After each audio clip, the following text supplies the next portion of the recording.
Very good morning, madam. Good morning, Varadarajulu. Nice to see you. So, how are you doing? Fine, madam. Doing. This is nice that We you are have organized live now. webinar. Yes, ma'am. Yeah. A very good morning to all.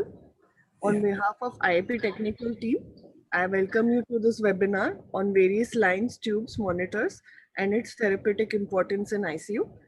We are streaming live on IIP India YouTube page. So please subscribe to this page to get regular notification of our webinars. Now I ask the organizers to please start with the session.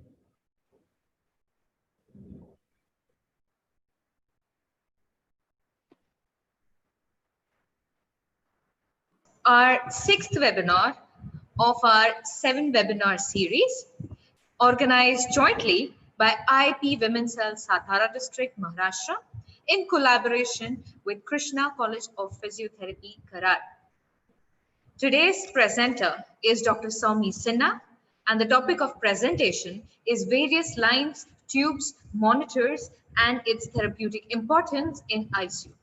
As the webinar is organized by IIP Women's Health, I would like to introduce the IIP Women's Health. It started on 30th of May 2018. It functions under the guidance of National Head Dr. Ruchi Varshney and IIP President Executive Dr. Sanjeev Jha. IIP works towards conducting public awareness camps, CME, workshops. It aims at bringing together all physiotherapy professionals for sharing knowledge and improving public awareness about physiotherapy. We have 5 zones in India with heads for each. Dr. Pooja Kamble is the West Zone head. The state team of IIP Women's Health Maharashtra includes the state coordinator as Dr. Suvarna Ghanveer, joint coordinator Dr. Snehal Patel, and sub-coordinators as Dr. Uttara Mohan, Dr. Priya Karande, and Dr. Nirali Sanghvi. In Maharashtra, IIP Women's Health has conducted 40 plus low-cost activities in various districts and n number of webinars in the past few months. In the first corporate IIP conference, which was held in Indore in April 2019, Maharashtra State received the award for the best state IIP Women's Health. As this webinar is hosted and organized by the IIP Women's Health Satara District, I would also like to introduce the members in it. It is a team of 3 members, and it was established on 31st of January 2019. Dr. Trupti Yadav as the coordinator and assistant professor at Krishna College of Physiotherapy. Myself, Dr. Khushbu Chotai as sub-coordinator and assistant professor at Krishna College of Physiotherapy, and Dr. Pallavi Kulkarni as sub-coordinator.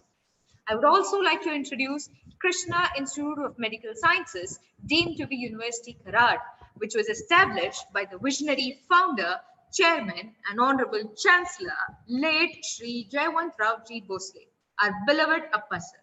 Presently, the university is flourishing under the guidance of Honorable Chancellor, Dr. Suresh Bhosle, Honorable Pro-Chancellor, Dr. Praveen Shingare, Honorable Principal Advisor, Dr. Ved Prakash Mishra, Honorable Vice Chancellor, Dr. Mrs. Neelam Mishra, and respected Registrar, Dr. N.V. Gorpade. University currently has undergraduate, postgraduate, and super specialization in various disciplines, which includes medical, dental, physiotherapy, nursing, allied health, and pharmacy. It is a host to 5,000 plus students on the environment-friendly campus. It has NABH, NABL, ISO, NIRF, and NAT-8 accreditations to its credit. The university has excellent facilities for housing students in campus with state-of-art sports complex. College of Physiotherapy started initially under MUHS in the year 2002, and in the year 2005-06, it achieved its dean status. It currently has undergraduate, postgraduate, and interdisciplinary PhD programs. College is headed by Dr. G. Rajulu from its inception. Krishna College of Physiotherapy is a pioneer institute in Maharashtra with all the facilities as per the norms of IIP and Maharashtra State OTPT Council. I would now request Dr. G. Rajulu to kindly introduce our speaker.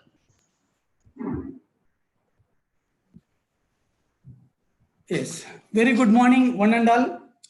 On behalf of the Indian Association of Physiotherapy, Women's Cell of Physiotherapy, Maharashtra State and Satara District, and Krishna Institute of Medical Sciences, deemed to be University College of Physiotherapy, a warm welcome to all of you for this particular lecture, which is a 6th lecture of this webinar series.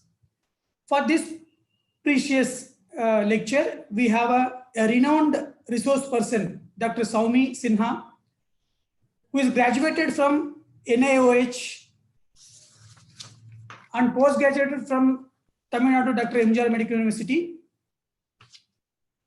On her credit, she has more than 25 years of teaching experience under various categories: lecturer, reader, and vice principal, professor in various categories.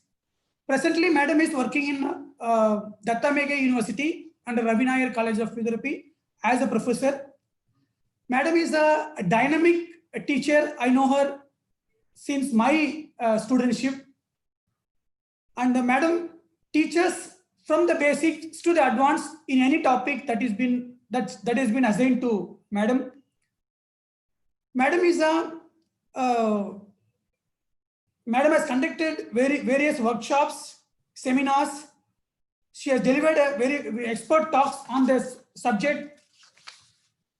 Her specialization is cardiorespiratory, and Madam is intended towards the sports, exercise physiology, and many more in her credit. Madam has got a very good publications in her credit, and approved teacher, PG teacher, PhD guide in many universities across the country. On behalf of all of us, we cordially welcome you, Madam, for delivering the lecture on today's topic, that is various lines and tubes monitor and its therapeutic importance in ICU. The main intention of this topic is that we physiotherapists, we go to the intensive care management many times, and we follow a conventional method of handling the cases directly, whatever is been asked by the respective physician or surgeon. We don't see what all the lines and tubes are connected, and what is its importance, what changes are happening while giving, after giving, and before giving. So to enlighten on this, we have an eminent speaker, a cardiopulmonary physiotherapist in the country, who is going to deliver a talk on this. We once again wholeheartedly welcome you, Madam. Over to you, Madam, Dr. Saumi Sinha.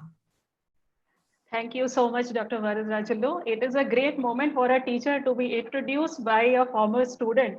So it is a great feeling. And I would like to thank the IAP Women's Cell Satara District, and also I would like to thank Krishna Institute of Medical Sciences to have organized this webinar and to have invited me as a resource person. So thank you all once again. So shall I begin now? Yeah, Madam. Okay, so let us begin then. Just give me a second to share my screen.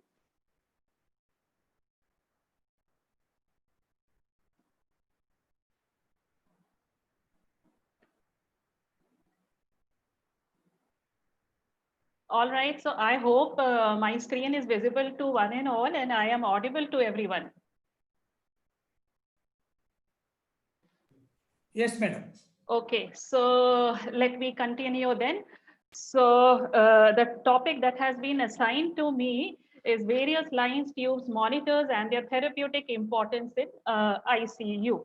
So as Dr. Varadarajalu has aptly pointed out, that we as physiotherapists many times have to work with patients admitted in ICU. That is one of the major forte as far as physiotherapy is concerned, and particularly if you are specializing in cardiorespiratory physiotherapy. So ICU is a major area which we have to look into. So before speaking anything on this topic, let us first get acquainted with what is an ICU. What do we understand, or what do we mean by an ICU? The word ICU, the moment we utter this word, or this ICU word comes there in mind, it brings a sort of picture which is similar to like this, a picture somewhat like this. an enclosed space with a few beds and with lot of advanced equipments, monitors, lines, tubes, drains, etc. And many people, trained personnel taking care of the patients. So am I right? So a physiotherapist who's perhaps posted for the first time in the ICU, when he enters the ICU, he gets this kind of a picture. And at times, I must say, having been a student, at times it becomes quite intimidating seeing all these advanced equipments and the various lines, tubes, and monitors and drains. So, but the thing is that since we have to work with all these and we have to work with the patients admitted in ICU, so we have to get acquainted ourselves with all these monitors, tubes, drains, etc. So that is what today's talk is about. So what is an ICU and what exactly do we mean by intensive care unit and critical care? Both the terms intensive care and critical care are actually, I mean, they have the same meaning and they actually are used interchangeably. Not much of a difference. Critical care, a patient who's critically ill, he requires very close monitoring, intensive therapy or intensive treatment. So this kind of treatment is available in the unit that is called as intensive care unit. So intensive care units cater to patients with severe or life-threatening illnesses and injuries that require constant care, close supervision, and round-the-clock monitoring using life support equipment, medication, and monitoring devices. Critical care treatment takes place in an intensive care unit in a hospital, and in the ICU, patients get round-the-clock critical care by specially trained team. So intensive care unit, ICU, is a place where critically ill patients are treated. Something about the logistics and manpower. Actually, ICU is that part of the hospital that is actually quite different from the rest of the hospital. What makes ICU so different? Why, when you treat a patient in the ward, it is something, it gives you a different feeling. And when you enter an ICU, it gives a totally different kind of feeling. So what is that makes ICU different? So it is the logistics, it is the manpower, and it is the advanced equipment that actually make all the difference. So logistics and manpower, ICU requires space, personnel, and equipment to a degree that is not found outside the operating theater. In other parts of the hospital, you will not find these type of space or personnel or equipment. Each bed approximately requires 20 square meter of space plus space in terms of keeping equipment, storage, labs, workshops, offices, and staff restrooms. There should also be facilities for patients' relatives like adequate waiting area for rest, refreshment, and consultation rooms as well. In acute situations, we might require even more space, that is about 40 square centimeter, to allow access to the patient for several attendants and multitude of apparatus. And along with that, there should be adequate electrical, oxygen, vacuum, and air outlets. It is very, very essential. It is mandatory, and preferably a nitrous oxide outlet is also desirable. Nitrous oxide is a component of general anesthesia that is also desirable. It is staffed by highly trained physicians, nurses, and therapists who specialize in caring for the critically ill. So not only about the space, but it is also about the manpower that staff should be highly trained in ICU management or managing the critically ill patients. ICUs are distinguished from general hospital wards by a higher staff to patient ratio and access to advanced medical equipment that is not routinely available elsewhere. Now, what do I mean by higher staff to patient ratio? It is this. In terms of staffing, 1:1 nurse to patient ratio is required at all times. And this means that there should be at least 4 nurses to every patient over the period of 24 hours. If you have to cover the span of 24 hours for a patient, maintaining 1:1 nurse to patient ratio would require that we would require at least 4 nurses. If we consider an 8-hour duty span, so 8 into 3, 24, plus 1 extra person is required to cover for leave, sickness, etc.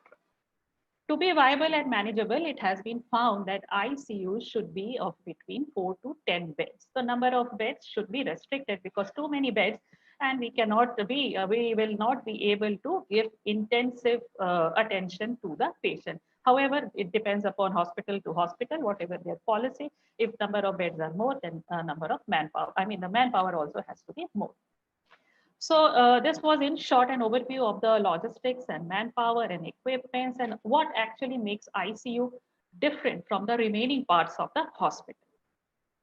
Now let us straight away begin our topic, that is about the various lines, tubes, and monitors. I would like to begin first with the monitoring devices, and then I will discuss about the lines and tubes. So monitoring devices, or truly speaking, we do not have many monitoring devices. There is usually one overhead monitor which is present near the patient's bed, the bedside monitor or the overhead monitor. And this overhead monitor shows many hemodynamic parameters. So these parameters are measured and they are displayed on the bedside monitor. I think most of you have seen how a bedside monitor looks like. It looks like a small TV screen or screen of a desktop, and it is present somewhere near the bed of the patient. Usually it is kept overhead. And this bedside monitor shows all the hemodynamic parameters. So we need not worry about the monitors, but actually what we need to know is what is being displayed in the monitor, the patient monitoring in ICU. The essence of an ICU is the ability to assess the status of the patient quickly and accurately and to follow their progress for better or worse. So this is what is required in ICU, that there should be continuous monitoring of the hemodynamic status of the patient. And if there is any prognosis, whether good or bad, it has to be quickly reported in the shortest time possible. What are these hemodynamic parameters that are displayed in the bedside monitor? These include heart rate and heart electrical tracing, which is displayed by the ECG, oxygen levels in the blood, arterial blood pressure, pressure in the vein, that is central venous pressure, urine output, body temperature, and all the fluids, food, and drugs that are delivered to the patient. Electronic measurement. Now I have to say, and this is a truth, that great deal of ICU monitoring is invasive in nature. Most ICUs have central stations from where the bedside monitors are visible, which helps the staff to keep a vigil on the patient's condition while performing their administrative tasks. So vigil, continuous monitoring, is very important part and imperative to ICU management of the patient. And a lot of it happens electronically. Now, this is the bedside monitor that I was talking about. All of us, or mostly those who go regularly to ICU to treat patients, are aware, are acquainted with that. So this is how it looks like. And what does it display? A bedside monitor displays the following things. First, the ECG. The ECG is essentially a single channel one, and it also has a digital heart rate meter that is incorporated, and it shows the patient's heart rate. We can very quickly and easily observe the patient's heart rate in this bedside monitor. It is used for, the ECG is usually, it is used for more general rate and rhythm disturbances rather than finer cardiological diagnosis. For that, other tests need to be done. Now, this is the picture of the usual bedside monitor. Now you can see what are the parameters that are being shown. We have the heart rate displayed, we have the blood pressure displayed, we have the oxygen saturation displayed, and we have the respiration displayed, and we also have the body temperature displayed. So all the vital signs are here for you to see and follow.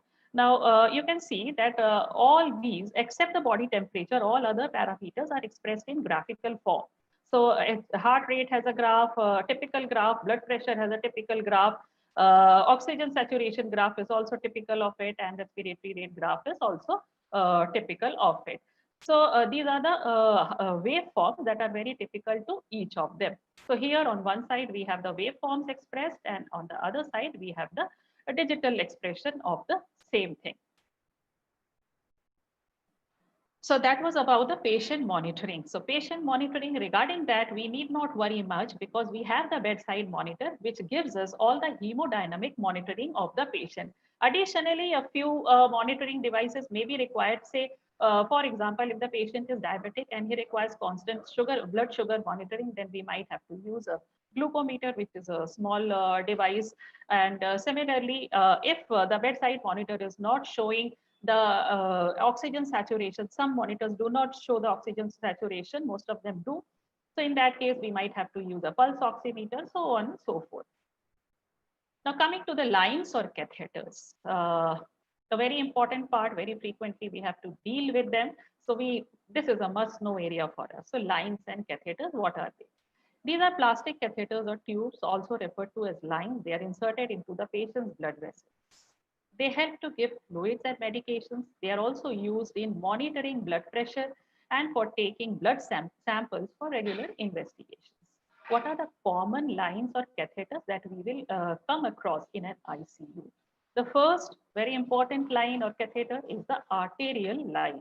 Arterial line, it is a thin tube or a catheter inserted into one of the peripheral arteries to allow direct measurement of the blood pressure and concentration of oxygen and carbon dioxide in the blood. So for doing this, the radial artery at the wrist is commonly used. So we need to insert the arterial line into one of the peripheral arteries, the commonest artery being the radial artery. But apart from radial artery, we can also choose the femoral artery. We can also choose the dorsalis pedis artery. Any peripheral superficial artery may be chosen for doing this. Now, this is a picture of the radial artery line. You can see that here at the wrist, this line has been introduced inside the radial artery. So this is the line that has been introduced. Then it has been securely taped around the wrist so that it stays in position. And then this line is going there and it is getting joined to the bedside monitor. Here, this gives the direct measurement of the blood pressure, and that is displayed in the monitor. Here we have a port for taking blood samples. Arterial blood samples could be taken from this port. So this is a radial artery line. This is how it looks like. And you might be wondering, what is this that is attached to the thumb? This is actually a temperature probe. Temperature probe or the bedside monitor also shows the temperature, body temperature of the patient. So this is how it is done. A probe is usually attached to the it might be attached to the thumb or the great toe. And again, the temperature reading will be displayed in the bedside monitor. This is another diagram of radial artery line here. Diagrammatically, it has been shown that how inside the radial artery, the catheter has been introduced. The next important line to know is the central venous pressure line. The CVP, also known as CVP, a CVP allows the filling pressure of the heart to be assessed. That means how much pressure the heart is taking while the blood is filling up. That is while the venous blood is filling up, that is assessed. Now, if you are assessing the filling pressure, that means which part of the heart, which chambers of the heart are we assessing, which side of the heart we are assessing? Obviously, the right side of the heart. The catheter is placed in or close to the right atrium, usually by percutaneous puncture of the median basilic vein of the arm or one of the great veins of the neck, internal jugular or subclavian. So we can introduce the catheter using any major vein. We can either choose the median basilic vein or the internal jugular vein or the subclavian vein. Both internal jugular and subclavian vein are in the neck, and median basilic vein is in the arm. There is a small risk associated with choosing the subclavian vein, that is carries the risk of pneumothorax because it is close to the proximity of the pleura and great vessels and nerve trunks. So there is a risk of pneumothorax. There might be a risk of pneumothorax if you are choosing the subclavian vein. A CVP line allows the administration of drugs and hypertonic solutions safely. It is a multiluminal line. The CVP catheters are multiluminal. They allow simultaneous administration of many drugs. We can administer many drugs simultaneously, ensuring their separation while administration. So why do we need a CVP line to allow administration of drugs apart from monitoring the pressure inside the right side of the heart? Why we use that? We use this or we do this because some drugs or some hypertonic solutions, if they are given peripherally, may cause tissue necrosis, like this point that is given peripherally. Such concentrated drugs and solutions, which include sodium bicarbonate that is used for treatment of acidosis, can cause tissue necrosis. So if we are injecting it peripherally, there might be tissue necrosis. So we can avoid this, and we can use a multiluminal CVP line for administering such drugs or solutions. Now in this diagram, this diagram shows the parts of CVP catheter. Now this is how a CVP catheter looks like. As I said that they are multiluminal. They will have a minimum of 2 lumen, or more commonly, they will have 3 lumen. You can see that there are 3 ports. So this is a multiluminal CVP catheter. There is, you can see that there are 3 ports. This port is proximal port. This is the distal port, and this is the medial port. So proximal port, here anything that is injected through the proximal port will be delivered separately. Here, this step goes inside the right atrium. So it will be delivered separately here. Anything that is injected through the distal port will be delivered separately, and anything that is injected through the medial port will again be delivered separately. So seeing this, do not get confused that they are all getting mixed up. They are not getting mixed up. They are all separate because we are using a multinuminal CVP catheter. All CVP catheters are multinuminal. At least 2 lumen will be there, and commonly 3 lumen are there, like the one that is shown in the diagram or in the picture. This is the point of insertion of CVP line. I had told you that we can insert it through 3 major veins. Here it has been inserted through the internal jugular vein. In this diagram, you can see that the catheter, the CVP line, has been inserted through the internal jugular vein. It is in the neck. So at this point, the surgeon needs to puncture the neck. He has to cut the neck a little bit to insert the catheter into the internal jugular vein. After CVP catheter, another very important catheter is the Swan-Ganz catheter, also known as pulmonary artery catheter. A Swan-Ganz catheter is a 4-lumen catheter.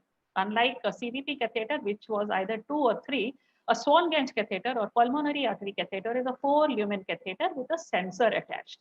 With this transducer, it is possible to determine the central venous pressure, right atrial pressure, right ventricular pressure, and of course the pulmonary artery pressure. So many functions is to be done by one single catheter.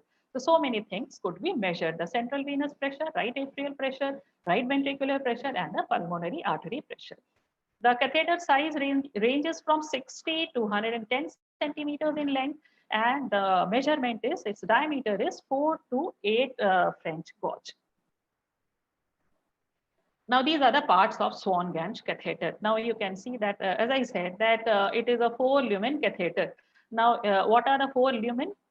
This is the first port, this is the second port, this is the third port, and this is the fourth port. Now, you can see that they have, all these 4 ports have different colors.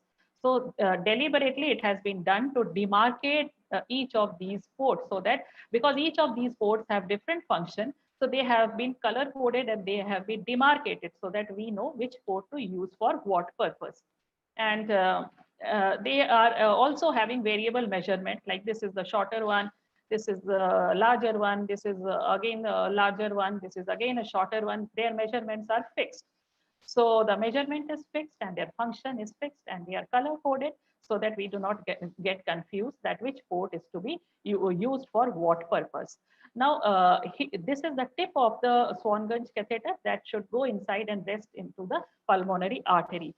And it is actually a balloon tipped catheter. There is a balloon or a cuff here, but in this view, this is not visible. But here you can see that at the end, there is a cuff or a balloon. So the purpose is that when the catheter is in position, the balloon is inflated and the catheter is locked.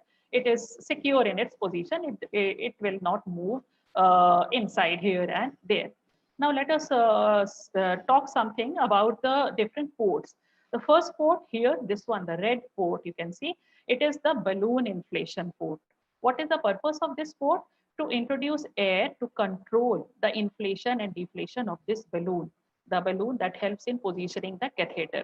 So it is to be inflated or deflated by means of entering air or taking out air. So this air entry and air removal is to be done through this port, that is balloon inflation port.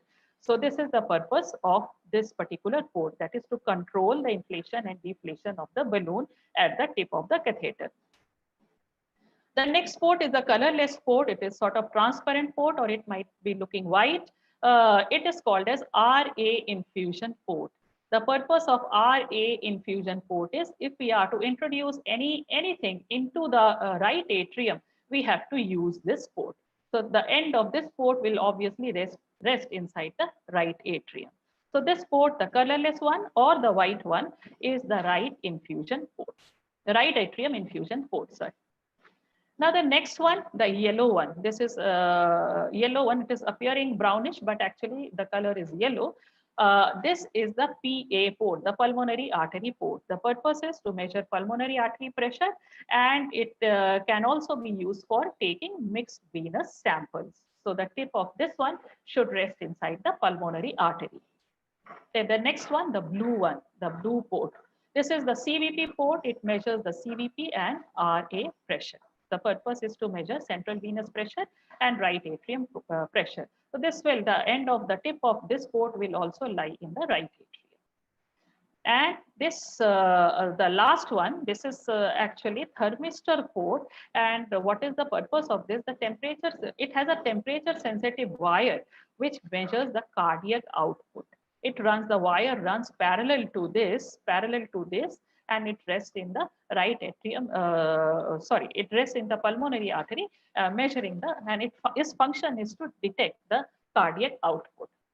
So this is about the various ports of a Swan-Ganz catheter or a pulmonary artery catheter and the purpose for which each of these ports are used. The thermistor port will look like this, a thicker one with a red connector here.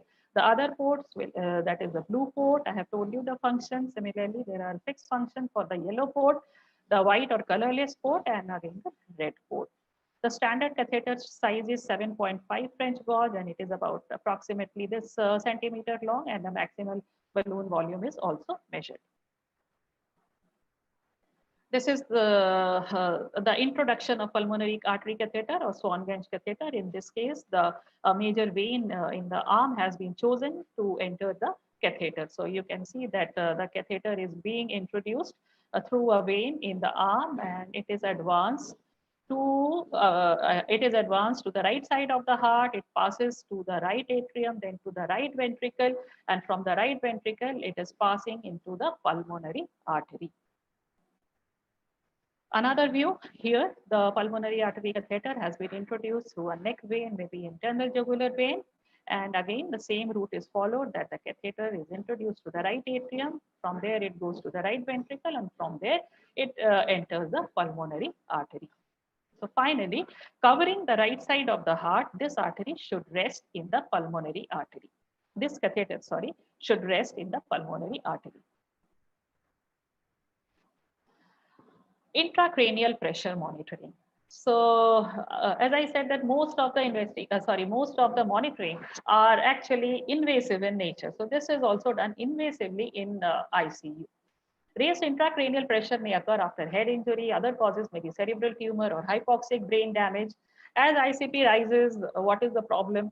The problem is that the blood flow to the brain will be reduced, and along with that, the brain will receive less of oxygen and glucose. And how do we measure it? Actually, what is done is there are many ways of measuring it, but what is mostly done is a small hole is created in the skull by the surgeon, and a transducer is introduced into the extradural space or to the ventricles, and this transducer transmits the signals or provides the information from there, and it is given through the, and this transducer is connected to a catheter, and the catheter is connected to a monitoring device. I don't think any of the bedside monitors depict intracranial pressure. Maybe we have to use a separate small monitor. Usually a black color monitor is placed near the bed of the patient for showing this intracranial pressure. Then about temperature. I have already, while discussing the bedside monitor, I had already shown you the temperature probe, and that it is connected to the overhead, the bedside monitor. And this measures body temperature, because we need to know whether the patient is having fever or not. Fever is found in cases of sepsis, and there might be subnormal temperature, which may indicate brain damage. It might be a sign. Skin temperature as well as central or core temperature is measured because of the because if the skin is warm, then we can conclude that the blood supply to vital organs such as brain, liver, and kidneys are probably adequate. Then electroencephalogram. A simple single channel device is used which can provide information about gross cerebral function and level of consciousness. It can show gross changes and demonstrate the occurrence of events like post-traumatic epilepsy. Sometimes, because in case of post-traumatic epilepsy, it might be masked. We may not be able to detect post-traumatic epilepsy because the patient is already under muscle relaxant drugs. In such cases, electroencephalogram and or an EEG may be able to detect the onset of post-traumatic epilepsy. Now coming to the tubes, so we have discussed the important lines. That we discussed, the most important from our perspective, the radial artery line, the CVP line, and the Swan-Ganz catheter, and how to distinguish between the CVP catheter and Swan-Ganz catheter. Once again, let me remind that always remember that the CVP catheter has either 2 or 3 lumen, whereas the Swan-Ganz catheter has at least 4 lumen. It is 4 luminal. Both of them are multiluminal. The number of lumens vary. And I have also told you the details of the Swan-Ganz catheter, the parts, and what are the purpose of each of those ports or lumen. Now coming to the tubes part, another very important part, very important aspect, and we have to quite frequently deal with patients having various kinds of tubes. The first kind of tube that we need, that we come across as chest physiotherapists are the airways, or rather the artificial airways. A patent airway is central to the practice of intensive care. So during the studies of chest physiotherapy or cardiorespiratory physiotherapy, so much stress is laid upon maintaining a clear airway, how airway has to be cleared, and we learn about various techniques, and all the techniques are directed towards one single goal, that is maintaining a patent airway or maintaining a clear airway. But sometimes the patient may not be able to spontaneously clear his or her airways because of certain reasons. And since for air entry, maintaining a patent airway is very, very essential, what we do, we have no other option but to install an artificial airway. So we have to or should have the knowledge about these artificial airways that we will frequently be coming across. So a patent airway is central to the practice of intensive care. If the patient cannot maintain his own airway, then an artificial airway is used. An endotracheal tube or simple oropharyngeal airway, which might be enough to allow suction, may also be used. A simple kind of artificial airway is the oropharyngeal airway, or apart from that, we can use endotracheal tube, or sometimes we can also use tracheostomy tube. First, we take up the endotracheal tube. An endotracheal tube or ET tube is a flexible plastic tube that is placed through the mouth into the trachea to help the patient breathe. The endotracheal tube is connected to a ventilator which delivers oxygen to the lungs. So what is the purpose of putting in an endotracheal tube? That we need to create an airway and clear airway, and we need the patient to be connected to the ventilator, because now in this situation the patient is unable to breathe on his own, unable of spontaneous breathing, and the ventilatory aspect, the ventilatory function has to be taken over by a machine that is called as ventilator. How do we connect the patient's lung to the ventilator? This is done by the means of the endotracheal tube.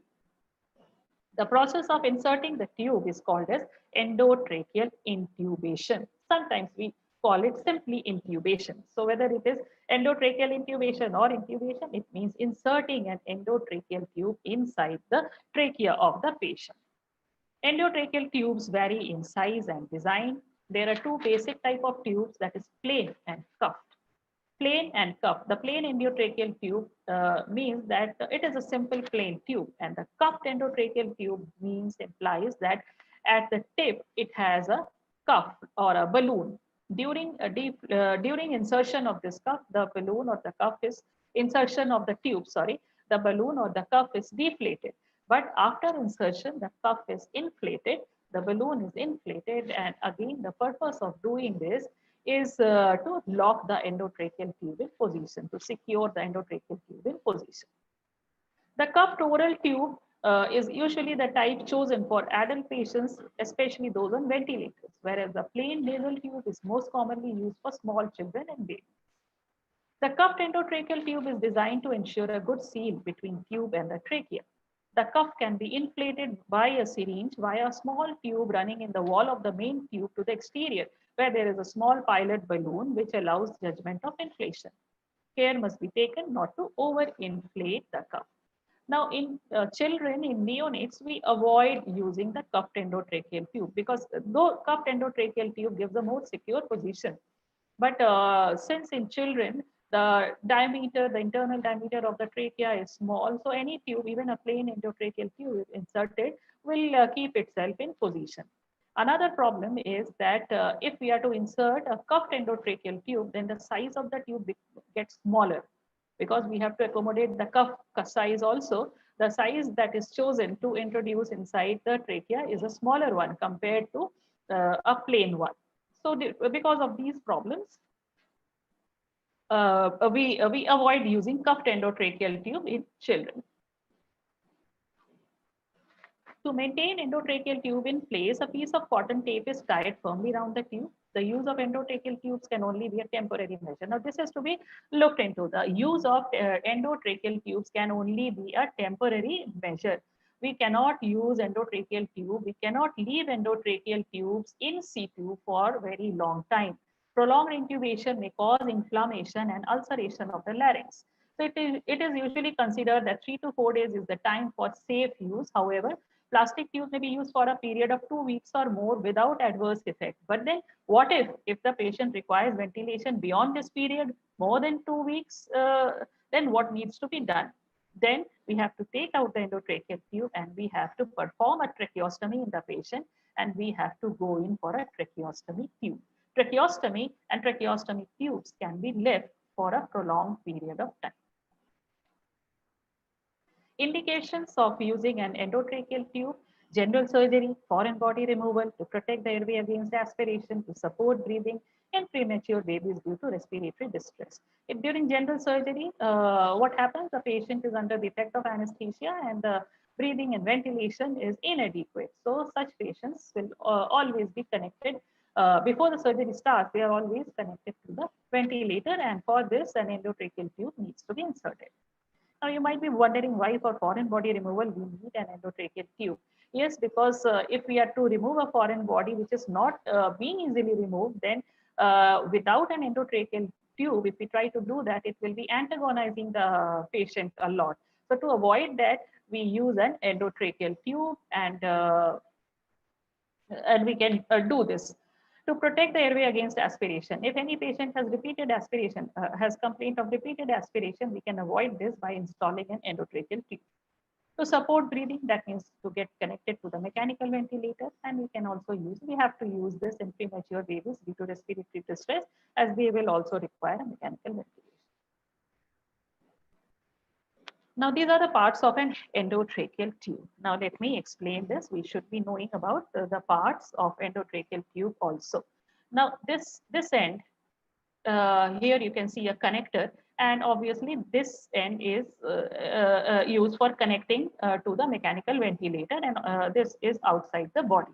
And this end, this is the tip of the tube that actually goes inside the body. You can see what is the shape of the tip. Here we have a hole, it is a hollow tube. So we have a hole here, and also additionally we have another hole here. I will talk about it in the next slide, leaving it here. Now here, this is the cuff. This is the deflated cuff. This diagram is that of a cuffed endotracheal tube. The cuff is deflated now. So the purpose of cuff is, once the endotracheal tube is inserted and it is in position, this cuff is inflated from outside so that the endotracheal tube is now secure in its position. So that is the purpose of the cuff. Now, you might be wondering that why it is curved. It is curved because so that it fits into the respiratory tract properly. The tube is flexible and it can take the shape of the respiratory tract properly. Now, coming here, the black mark. Some endotracheal tubes have one black mark and some have two black marks. Now, the black mark is actually a vocal cord marker. It is suggested vocal cord marker. If there is one black mark, as we have here, it means that the position of the vocal cord should be below the black mark. That means black mark, the position of the vocal cord should not be above the black mark, but it should be below the black mark. The black mark should be visible. And if we have two such black marks, that means that the position of the vocal cord should be between these two black marks. That is the only difference. Now moving a little bit here, you can see ID 8.5. ID stands for internal diameter.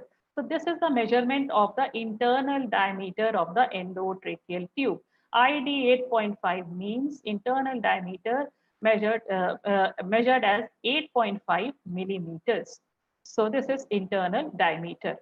Now then you have again some small black markers, that is, or these are called as depth markers. Depth markers means to indicate the position at teeth. That means you can see that readings 20, 22, 24, 26, so on, so forth is there. Now, what if the reading is 20? That means you are able to see 20. So this part, 20, starting from 20, this part is inside the body. 20 is measured at teeth. So from teeth, 20 centimeter of the endotracheal tube is inside the trachea. If 22 is visible, that means 22 centimeter of the endotracheal tube is inside the trachea. 24, meaning 24 centimeter of the endotracheal tube is inside the trachea. 24 centimeter from which place? From the teeth. This measurement is taken from the teeth inside the trachea. So this is the depth marker. So whatever reading is visible, that means that much centimeter of the tube is inside the trachea measured from the teeth. Now coming here, this is the balloon, this is the pilot balloon, the blue one. This is the pilot balloon, and this is used for controlling the inflation of the cuff.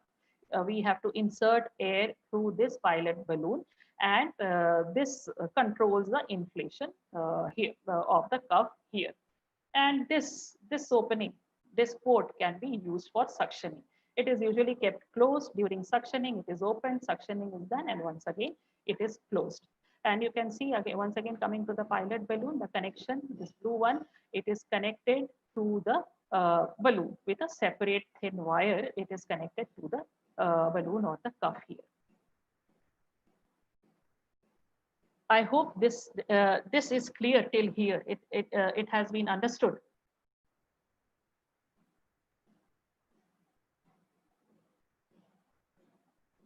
Now a little bit more about the parts of the endotracheal tube. As I was talking about the tip, this is the tip, and here there is one more hole that is called as the Murphy's eye. The purpose is to reduce the risk of occlusion and to help maintain gas flow. This additional opening is given. The tip is soft to reduce potential trauma to the airway.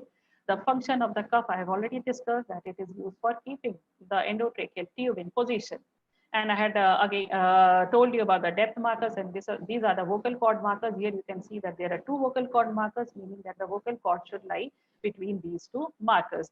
This is the pilot balloon to control the inflation of the cuff, and this is curved because so that it can conform to the shape of the respiratory tract. It is the connector used for connecting the endotracheal tube to the mechanical ventilator. And these are the depth markers, just what I explained right now, like 20, 22, 24 centimeters from the teeth.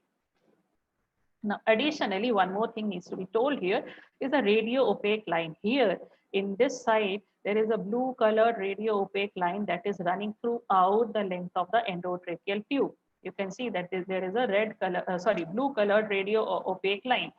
What is the purpose of this blue radio opaque line? It allows clear identification of the endotracheal tube in radiographic images, in chest X-rays, because after insertion, this tube is transparent. So it will not be properly visible in the X-ray. So that is why we give this blue radio opaque line is given, so that we can easily identify, by the means of this blue line, we can easily identify the position of the endotracheal tube in the chest X-ray. Some major concerns while securing endotracheal tube: it should be correctly placed. It should not be too deep. It should not be too less inserted. If it is too deep of a placement, then what might happen? There might be impingement of the carina, and thus sympathetic stimulation might be there, causing tachycardia, hypertension, or bronchospasm. If intubation, or sorry, excess of intubation, or if it is too deep intubation, there it might go into one of the bronchus, most commonly the right bronchus, and it can cause hyperinflation and pneumothorax of the right lung. It at the same time it will block all the air supply to the left lung, causing atelectasis of the left lung, and this will lead to systemic hypoxemia and hypoxia, sorry. And the depth of insertion of the ET tube should not be too less also. If it is inserted beyond too less beyond the vocal cords, then it might impinge on the vocal cords on inflation, and it might traumatize the vocal cord, might cause recurrent laryngeal nerve damage or compression, and there might be risk of accidental extubation. This is a diagram of a plain endotracheal tube. This is the uncuffed endotracheal tube. This is a cuffed endotracheal tube, but the cuff is in deflated position, and this here, the cuff is in inflated position. So that is how it looks: a plain one, a deflated cuffed one, and inflated cuffed one. These are the indications of intubation, why we might need to intubate a patient: to overcome an airway obstruction and to protect the airway, to allow access to the lower airway for suctioning or secretions, to allow mechanical ventilation in a patient in whom non-invasive ventilation is contraindicated. And I have also mentioned the indications of mechanical ventilation, because the most important purpose for which we do intubation is to connect the patient to a mechanical ventilator. So why mechanical ventilation is used? To maintain levels of oxygen, PaO2 and PaCO2 levels, to decrease the work of breathing, to increase the functional residual capacity, that is FRC, and to stabilize chest wall in case of serious chest injuries, when the patient is unable to move his chest for breathing. So the machine takes over the work of breathing. These are certain contraindications of intubations. Actually, I have mentioned only few absolute contraindications. Absolute contraindications are few, but there are a whole lot of relative contraindications. But since they are relative, I have not mentioned them. So let us see what are the absolute contraindications of intubation. Absence of upper airway, that is, for example, in case of radical laryngectomy, laryngeal trauma, which would be exacerbated by endotracheal tube insertion, or in case of fractured larynx, transection of the airway, which could be exacerbated by endotracheal tube insertion. We should avoid in case of impaired level of consciousness, recurrent hemoptysis or hematemesis, and cardiac arrest. Now, this radiograph shows what should be the ideal position of the endotracheal tube. Now, how do we know that our endotracheal tube is ideally in position? The ideal tube position is between T3 and T4 vertebra. This has to be kept in mind. Ideal tube position is between, or should be between, T3 and T4 vertebra. Now, how to do this? How to identify this? For knowing the T3 and T4 vertebra, first of all, we need to identify the T1 vertebra. T1 is easily identified if one traces the contour of the first rib. We need to identify the first rib first, then we need to identify its contour. Now, somewhere near, when we move along parallel to a T1, here, this is the spinous process of T1. Now, then we start counting down. That is from T1, spinous process of T1, then T2, then T3, then T4. And this is should be our ideal location, ideal position of the endotracheal tube between T3 and T4. Now, the tip of the tube should not exceed the level of T4. It should not go beyond T4. Why? Because the carina, that is the bifurcation, the point of bifurcation of the trachea, the point where the trachea divides into two major bronchi, that is called as carina. The carina is at the level of T6. So we should have sufficient distance between T4 and T6. Sorry, this number should be T6, not T5. This is T4, this is T5, and this is T6. So between T4 and T6, there should be sufficient distance so that the carina is not blocked. Now, what happens if the carina is blocked? If the tip is extended as far as carina, it reaches the carina. At the point of carina, the trachea is bifurcating into two major bronchi. You extend the catheter further, and it has a tendency of entering into the right main bronchus. Why it always extends into the right main bronchus and not to the left one? Because the right main bronchus is somewhat straight, whereas there is certain angulation if you look at the left main bronchus. So catheter is not able to enter the left main bronchus, but it is easy for the catheter to enter the right main bronchus. So once the catheter enters the right main bronchus, all the air, sorry, the endotracheal tube enters the right main bronchus, all the air is passed to the right lung and the left lung does not get any air. So there will be collapse or atelectasis of the left lung, and there will be hyperinflation and sometimes maybe pneumothorax of the right lung. So coming back to the chest radiograph regarding the location of the endotracheal tube, as I said that it should not exceed the tip of the tube should not exceed the level of T4 vertebra. We need a certain amount of clearance between T4 and T6, that is at least 5 centimeters of clearance should be there between these two with a head in neutral position. Now what do we mean by the head in neutral position? Neck is neither flexed nor extended with the mandible at the level of C5 or C6. Now this view shows, this is a diagram showing endotracheal tube in situ. You can see that it has been inserted through the mouth and then it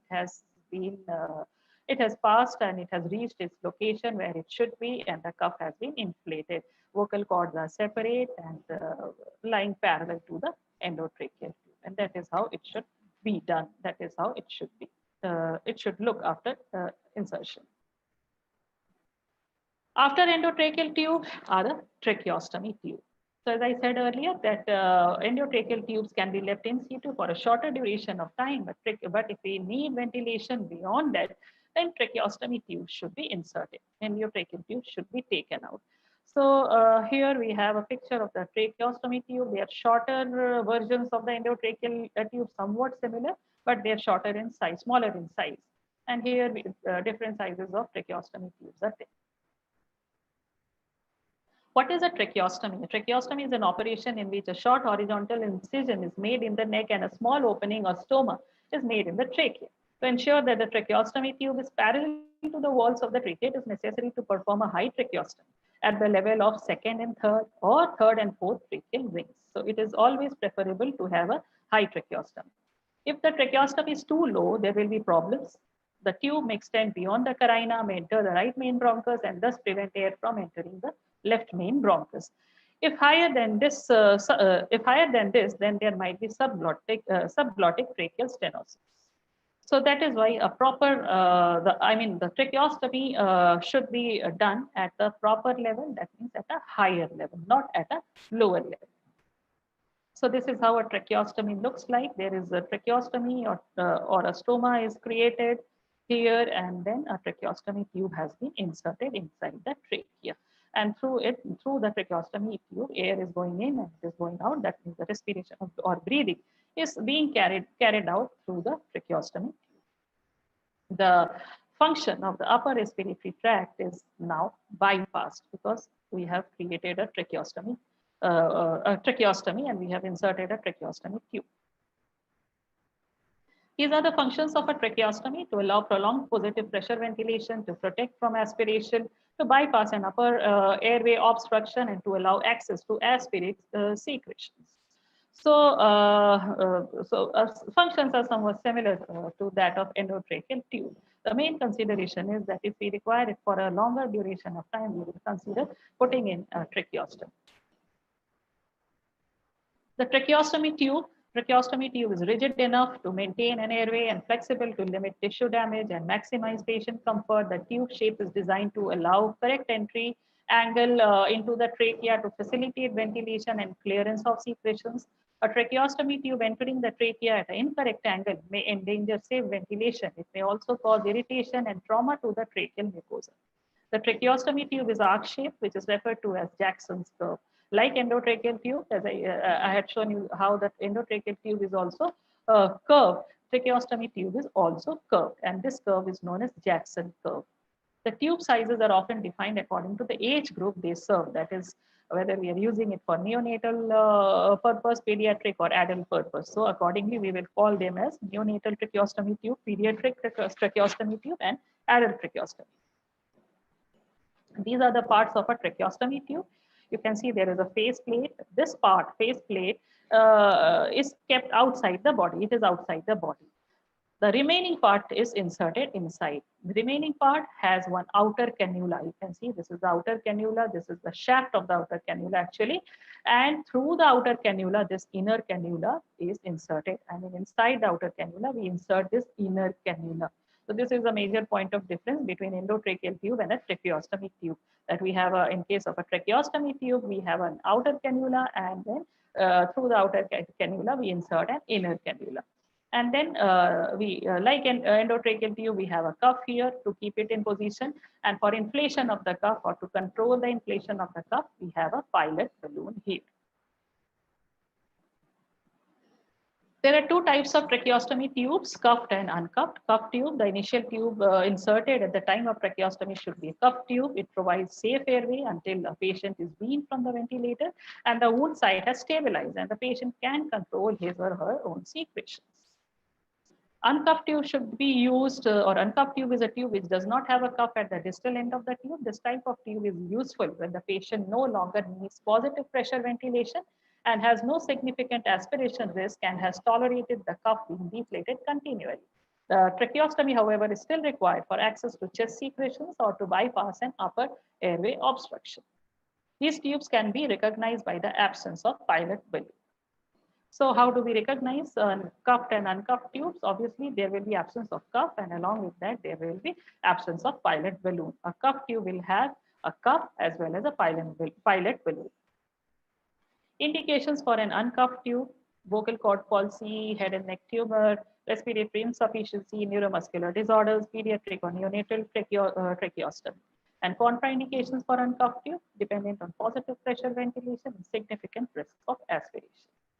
Similarly, indications for a cuffed tube: risk of aspiration, newly formed stoma. If the stoma is created very new, it is freshly created in case of Adams, or if the patient is on positive pressure ventilation, or it is, or the condition of the patient is unstable.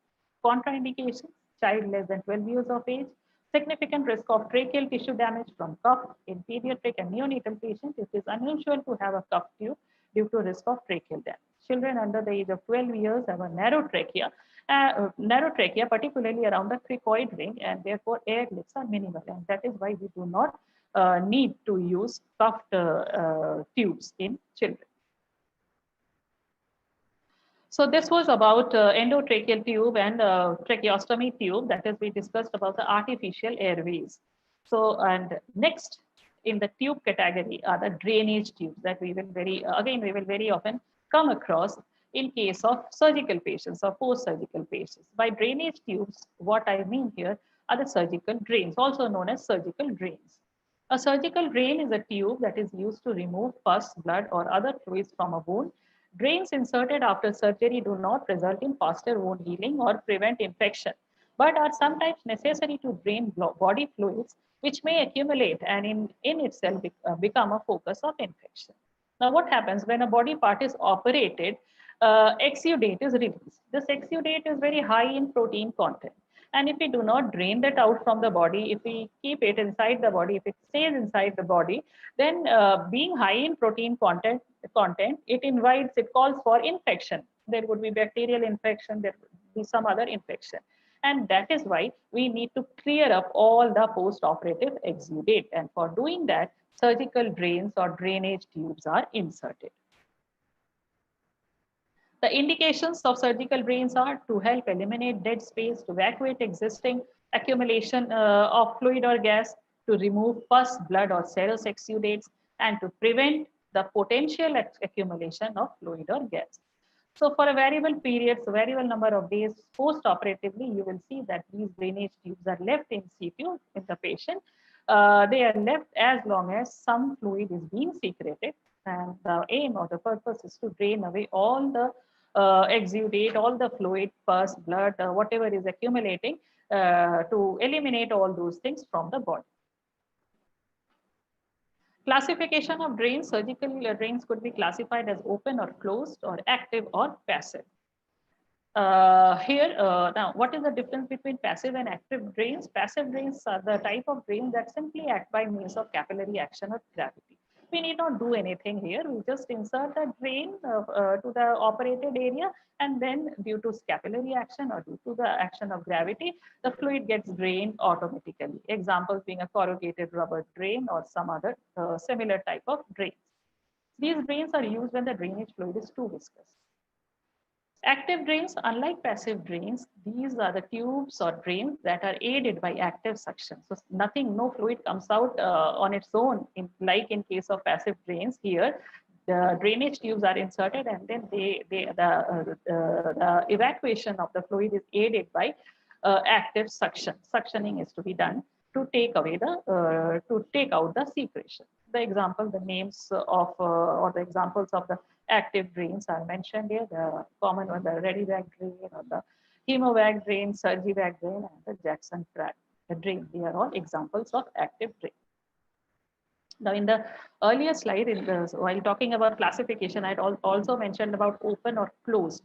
Now, open or closed is somewhat similar to active or passive drain. By open drain, we mean that these are the type of drains that we use in those body parts where there is no pressure difference between the operated part and the outside atmosphere. Now, for example, we have cut through muscle layers. A patient has been amputated, muscle layers have been cut. Now, in this case, there is no pressure difference, no pressure gradient between the muscle layers and the atmosphere, and we can go in for we can instill an open drain. Example of a corrugated sheet that I mentioned in case of passive drain is also an example of open drain. What about a closed drainage system? Closed drainage system is installed in those body parts where there is a significant pressure difference between the operated part and the atmosphere. Like, for example, there is thoracic surgery or abdominal surgery. In these areas, there is a pressure difference between the thorax and the atmosphere, or the abdomen and the atmosphere. So we cannot go in for an open drain. Then we have to prefer for a closed drain. Now, in case of closed drain, unlike active drain, we are not using any suction pump, but then the drainage is occurring because of the pressure gradient. So closed drain examples being the chest drainage, the chest drains or the tubes that are one end is inserted inside the thorax after the surgery through the incisional site, and the other end is kept inside a bottle filled with part amount of water, and it is placed below the level of the patient's bed. You might have noticed when you go and treat patients, closed drains or these type of drainage systems are quite common in post-operative cases, and if the surgery happens to be that of thorax or abdomen, then it is very, very common. These are some examples of commonly used surgical drainage tubes: Jackson-Pratt drain, Blake drain, Penrose drain, negative pressure wound therapy, Redivag drain, pigtail drain, and chest tube. Out of this, the last category is perhaps the most important as far as the cardiorespiratory physiotherapy is concerned, or chest physiotherapy is concerned. Very frequently, we come across the chest tubes as a flexible plastic tube that is inserted through the chest wall and into the pleural space or mediastinum. One end is inside the pleural space or mediastinum, and the other end is inside a bottle, and the bottle has some amount of water, and the bottle is used for the purpose of collecting the drainage fluid. So here we conclude about the surgical drains or tubes, and the next category of catheters or tubes are the suction tubes or suction catheters. This is again a very, very common thing as far as a cardiorespiratory physiotherapist is concerned. Very frequently we come across suction tubes and suction catheters. We have to perform suction, or even if the nurse is performing, we need to know about suction, when to perform, how to perform, what is the safe technique, etc. What are the dangers associated with suction, and what is the correct technique of performing suction. So that is, I will not discuss those things because that comes under the technique part of the suction. Here I will discuss only about the suction tubes and catheters. First, the suction catheters. They are mostly soft, clear plastic and mostly made of soft, clear plastic and are disposable. It is important that the correct size of catheter is used for each patient. It should not exceed half the diameter of the endotracheal or tracheostomy tube. Too large a catheter may cause alveolar collapse when suction is applied. Soft rubber catheters are still used in some hospitals. They are softer and more flexible than the plastic catheters, and they may be too short for some endotracheal tubes. So we all know we have dealt with suction tubes and catheter that we have seen that they are disposable in nature. They are made of a soft, clear plastic. Soft because we have to insert it inside the respiratory tract, and that too many times to nose, or which is a very sensitive area, and sometimes to mouth. So it needs to be soft. It is important that correct size of catheter is used for each patient, because if we are not able, if we do not use catheter of correct size, then what will happen? There will be trauma to the respiratory tract. We should not exceed half the diameter of the endotracheal or tracheostomy tube. The diameter of the catheter should not be more than that of the half of the diameter of endotracheal or tracheostomy tube. So this is about a size selection. Now we have to take care about these things. Too large a catheter may cause alveolar collapse when suctioning is applied. Sometimes soft rubber catheters are used. Some hospitals still use it, particularly because rubber catheters are quite soft in nature, so they use it particularly where they are performing nasopharyngeal suction. But then there should be proper or stringent measures should be taken regarding sterilization of such catheters after every use. So it is better to go in for the disposable catheters rather than using soft catheters, soft rubber catheters. However, they are softer and more flexible than plastic catheters, and they may be too short for some endotracheal tubes. There is a category of catheters called as Cout catheters, sometimes known as bronchoscopy or Pinkerton's catheters. These are extra long catheters with a curved tip used for selective suctioning of the left main bronchus, and using a Cout catheter with the head side flexed to the right gives the right chance of the catheter entering the left main bronchus. And another category of catheter, that is Argyle Aeroflow catheter. It has a specially designed tip to minimize mucosal trauma. These catheters have a bead surrounding the distal hole at the end of the catheter, and there are 4 small holes. Now, what I mean by this is here, this is the usual catheter that we use, the straight one. You can see the tip is straight. This is the Cout catheter. You can see that the tip is slightly bent. Now, the purpose of bending this tip is to prevent its entry into the right main bronchus. Because as I discussed earlier, that whatever tube we insert, be it a suction catheter, be it an endotracheal tube, the right main bronchus is at a straighter angle as compared to the left main bronchus. There is a tendency of the catheter to enter the right main bronchus. We need to avoid this to save the left lung from undergoing atelectasis. So a Cout catheter is better to use than a straight catheter. And the Aeroflow catheter, as I said earlier, that it has a bead in its tip to prevent trauma to the airways while insertion. And Aeroflow catheter additionally also has holes. There will be 4 holes. So this is the main hole at the tip of the catheter, and in the walls close to the tip, there will be 4 such holes. Suction catheter comes in standard sizes. They are made up of soft, clear plastic, and they are disposable. Commonly used sizes for adult patients are 10, 12, 14, and 16 French gauge. And they are usually color coded for the size. I will explain in the next slide what is this color coding about. 6 and 8 French gauge are pediatric size. 5 and 6 French gauge may be used for neonates. It is vital that the correct size of catheter is used for each patient. Too large catheter may cause alveolar collapse when suctioning is applied, since insufficient air will be able to enter the lungs to neutralize the negative pressure being produced. Now, this is color coding of suction catheters. We need to know, we physiotherapists need to know. This is nothing very simple. This chart is about color coding, and what is it? We can determine the size of the catheter based on the color of color code. Like, say, if the color code is green, then the size of the catheter is 6 French gauge. The green looks like this. Blue, if it is blue, size is 8, and the color is the blue color is like this. So on basis of color, we can know what is the size of the catheter. Green 6, blue 8, black 10, white 12, dark green 14, orange 18, orange 16, red 18, and yellow 20. So this is the color coding of suction catheters. It is to know the size easily, quickly. The catheters have been coded, color coded, so that we can determine their size. Suction tubing, this leads, what is the suction tube? Basically, this connects the suction bottle to the suction catheter. It is made of clear plastic for easy viewing of secretion. It is disposable, but sometimes rubber tubing is used. And if rubber tubing is used, again, it has to be sterilized. Then urinary catheters, urinary catheterization, we do not have to deal much with them, but since patients will be catheterized and we have to treat some such patients, little bit knowledge is essential about this urinary catheterization. We know that it is done when a patient is unable to urinate, normally that is using a toilet, bedpan or urinal, and then the patient needs to be catheterized. A urinary catheter is a tube that is inserted into the bladder through the urethra to allow the urine in the bladder to drain out. These are certain situations when we have to use a urinary catheter. It may be inserted to drain the bladder before or during a surgical procedure, always inevitably done during recovery from a serious illness or injury, or to collect urine for testing. Urinary catheter may also be used in an incontinent person or person who has wounds or pressure ulcers that would be made worse by contact with the urine.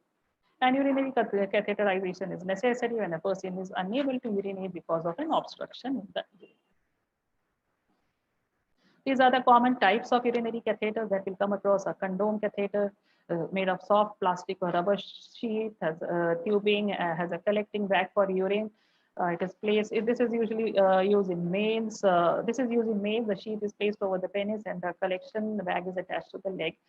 Similarly, an indwelling catheter or a Foley catheter, a very common catheter, post-operatively used, and also in females, it is left inside the bladder to provide continuous urine drainage. Another catheter, that is suprapubic catheter, is also a type of indwelling catheter.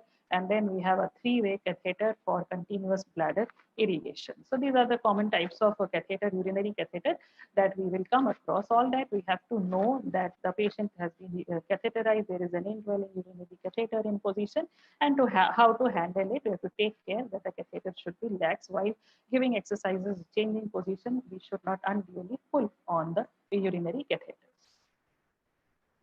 So this is how the urinary catheter commonly looks like in a bedridden patient. All of you might have observed this quite frequently, and this is the picture of a Foley catheter. Now the last of the tubes in our category is the nasogastric tube or the Ryle's tube. We are done with the air tubes that are for airways. We are done with the urinary catheter, and now the nasogastric tube. A nasogastric tube is a narrow bore tube passed into the stomach via the nose. It is used for short or medium-term nutritional support. I think all of you are aware of the Ryle's tube. This name is more common. And so a nasogastric tube or a Ryle's tube, the purpose is to enter food and nutrition through this tube directly into the stomach. So it is used for short or medium-term nutritional support and also for aspiration of stomach contents. If we are to take out some acids out from the stomach, then we can also use this tube. Fine bore feeding tubes with a gauge less than 9 cause less discomfort and less risk of rhinitis, pharyngitis, or esophageal erosion. So therefore, we should prefer using a smaller diameter catheter. The use of nasogastric tube is suitable for enteral feeding for up to 6 weeks. Polyurethane or silicone feeding tubes are unaffected by gastric acid and can therefore remain in the stomach for a longer period than PVC tubes, which can only be used up to 2 weeks. This is how a nasogastric tube looks like. So this is the tube, and here the tube has been inserted inside the GI tract. And outside, this part is for inserting the food. This is the port for inserting the food or the nutrition. So this is how it should be attached. From the nose, it is stretched till earlobes, and then it is taken down, and then it is taped securely in position in this area, in this part of the body. And this is the port for introducing food in liquid form.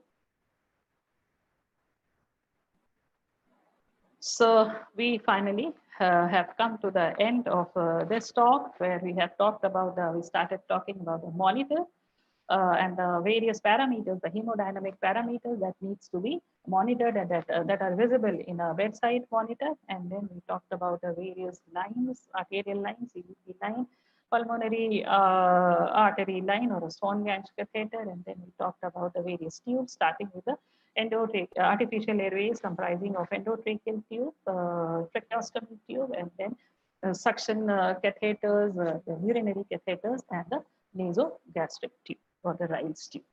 I hope this has been understood. You are able to follow this, and I would also like to thank you all for listening to this talk attentively. Thank you very much, madam, for a nice, elaborative, detailed discussion about the various lines, tubes, monitors that is been seen in the ICU, and hope the students and the physiotherapists who are attending this particular talk, I think they will be definitely knowing the entire knowledge about this very important core area in ICU. Yeah, actually what happens is we see all these tubes, but then we do not know much about the details of this. Like Yes. when I ask my students here, they fail to tell me what are the use of the multiple ports, whether it is a CVP catheter, whether it is a Swan-Ganz catheter. So those minor aspects are lacking, but it is very important for us to know. So that is why Yeah. I try to cover all those things. Yes, madam. It's a very nice and very much detailed and appropriate to the need of physiotherapist. So now we'll discuss we'll go to the questionnaire section, and I will leave to Dr. Poonam Patil to take up this. Hello, ma'am. So Yes. first question is, can we mobilize patient out of bed immediately after removal of femoral line?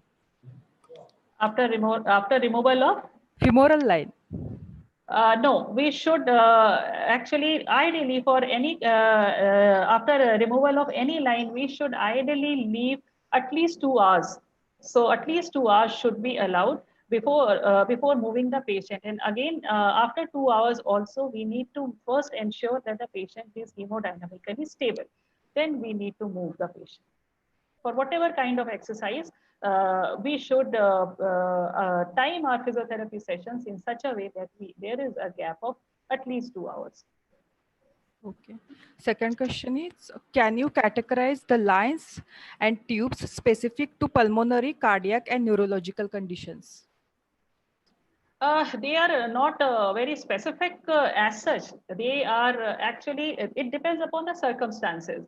These are the lines, tubes, and drains that are there. Now, depending upon the condition of the patient and the requirement and the circumstance, we need to use them. If suppose the patient has to be put under general anesthesia, we need to use an endotracheal tube. Now, suppose there is a surgery, and after surgery also the patient is requiring mechanical ventilation, we need to put in an endotracheal tube. Whatever surgery, it might be a neurosurgery, it might be a cardiac surgery, even an abdominal surgery. So it is on a need basis. We cannot differentiate it as a cardiac neuro ortho thing, but the thing is that it has to be done on a case-to-case basis. We have to first see what is the problem area of the patient, what is the problem of the patient, and accordingly it has to be done. Whether it is a neuro case or a cardiac case or a musculoskeletal case or whatever. Okay. So third question is, during CPT, sudden change in ECG value are seen in the monitor due to movement of ECG leads. How you distinguish from the pathological condition of ECG change during the treatment? It happens, it very commonly happens, and there are false alarms, and very often there are false alarms. Now, if it is stable, when the patient is stabilized, if the alarm goes off, then it is a false alarm. If not, then we have to call the physician or the concerned doctor. But yes, all the time it happens. It is very, I mean, a disturbing thing that when we are positioning the patient or sometimes giving exercises because of the movement of the ECG leads, it happens. Okay. Fourth question is, what precautions should taken during physiotherapy treatment in ICU with various tubes, lines, and monitor? Precautions, you have to first go through the bedside monitor, and you have to, before starting any treatment, you have to ensure that the hemodynamic parameters are stable. That is the first thing, the first step should be done. You enter the ICU and you observe the bedside monitor, go through the patient's charts, observe the monitor, all the hemodynamic parameters will be there. You have to ensure that they are stable. Go through the patient's charts to determine an appropriate treatment plan, and you start your treatment. And yes, a small thing that is to be taken care of, that is, there are various tubes, catheters, lines. So you have to select appropriate position of exercise for the patient. You have to always maintain a clear slack. There should not be unnecessary pulls or drags on these lines or catheters. Otherwise, so you will be pulling out. Sometimes it happens accidentally also. So there will be pulling out. Sometimes it happened with one of our students that the chest drain was pulled out. Sometimes urinary catheter is pulled out. It happens, but then precautions have to be taken, that we always maintain a proper slack and avoid unnecessary pulling and dragging of these tubes, catheters, and lines.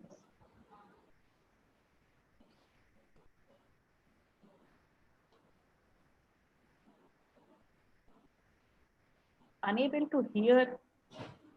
I think Khushbu is muted. Thank you, ma'am. Yeah. It was beautiful explanation to the questions asked by our participants. I would now request Varadarajulu sir to deliver the vote of thanks. Yeah, once again, it's very nice attending the lecture of my own teacher. And it's my pleasure and privilege to propose the vote of thanks on this lecture at the end of this session. And to begin with, I would like to thank the Indian Association of Physiotherapy who are voluntarily joining hands with us and for conducting this 4 days of webinar series. Special thanks to Dr. Sanjeev Jha, Dr. Annamalai, Dr. The secretary of the IAP, and especially the women's cell of IAP, Dr. Ruchi Varshini madam, and Satara district convener, Dr. Swarna Ganmir, and the Uttara Mohan, the technical team of IAP who are working with this lecture, and our own Satara district women's cell, Dr. Trupti, Dr. Khushbu, all the people who are joining their hands with us for the successful conduction of this particular a series of lectures. And my special thanks to my own teacher who has spent nearly about 1.5 hours and delivering a good lecture on a very important topic of various lines and tubes that is being that we are seeing in an ICU when you are going for an ICU management. And thanks each and every one of you on behalf of the IAP, on behalf of Krishna Institute of Medical Sciences, Deemed University, for the successful conduction of this particular series. Thank you once again, Madam, Dr. Soumi Sinha, Madam. Thank you, Dr. Varadarajulu, and thanks once again to the IAP Women's Cell Satara District for this wonderful webinar and giving me an opportunity to connect with students and practitioners from your region. Thanks. Thank you. Thank you so much, all the participants and everyone. With this, we end our webinar and see you all for our last webinar of the series at 3 p.m. today. Thank you.